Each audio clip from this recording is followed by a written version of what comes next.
আসসালামু আলাইকুম এভরিওয়ান। সবাই কেমন আছেন? আশা করছি ভালো আছেন। তো সবসময় তো আমরা মিষ্টি কেক খাই। একটু আমি আনকমনভাবে করলাম এখানে ঝাল কেক। কেকটা চিকেন দিয়ে করব আর সবজি দিয়ে করব। তো সেজন্য আমি এখানে 4টা ডিম ভেঙে আমি কুসুমটা আলাদা করে নিয়েছি।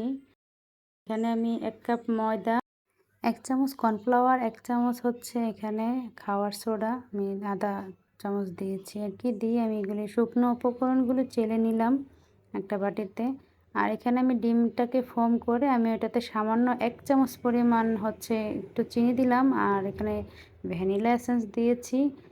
আর পরিমাণ মতো লবণটা দিয়ে আমি একটু আবারও ফোম করে নিলাম। আর এখানে আমার 4টা ডিমের যে কুসুমটা ছিল ওটাতে আমি ভালো মতো এখানে মিক্স করে দেব তেল দিয়ে।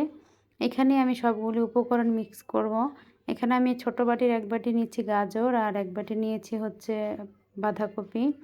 আর হচ্ছে এখানে আমি চিকেন আর কি দিয়েছি। এটাতে আমি ঝাল টাল যা লাগে আমি সবগুলি উপকরণ আর কি এটাতে আমি রান্না করে আগেই রেডি করে রেখেছিলাম, না হলে ভিডিওটা আরও বড় হয়ে যাবে এর জন্য। সবগুলি আমি ভালো মতো এসে সুন্দর মতো মিক্স করে নিচ্ছি এটাতে আগে মিক্স করে, তারপর আমি আর কি ফোমের ভিতরে যে না ডিমের যে ফোমটা দিয়েছি ওটাতে আমি সুন্দর মতো আস্তে আস্তে সবগুলি দিয়ে আমি আস্তে সবগুলি দিই না, আমি অর্ধেক দিয়ে আমি অল্প অল্প করে মিক্স করে নিলাম আর সবগুলি, কারণ ফোমটা আবার যদি ডেবে যায় ফোমটা যেন নষ্ট না হয়, এই জন্য সবগুলি আমি আস্তে আস্তে দিয়ে তারপর আমি এখানে আমার অল্প একটু লাগছে আর কি ময়দা, এখানে আবার একটু ময়দাটা পুরো 1 কাপ ময়দা এখানে লাগছে। আর যাদের বাসায় ফোমের মেশিন নাই আর কি, ডিমের ফোম যদি নাও হয় অসুবিধা নেই, ব্লেন্ডারেও করতে পারেন, ব্লেন্ডারে করলেও হবে। সুন্দর মতো আগে একটু ফোম করে তারপর লাস্টে সবজিগুলি সব উপকরণ মিক্স করলে হবে।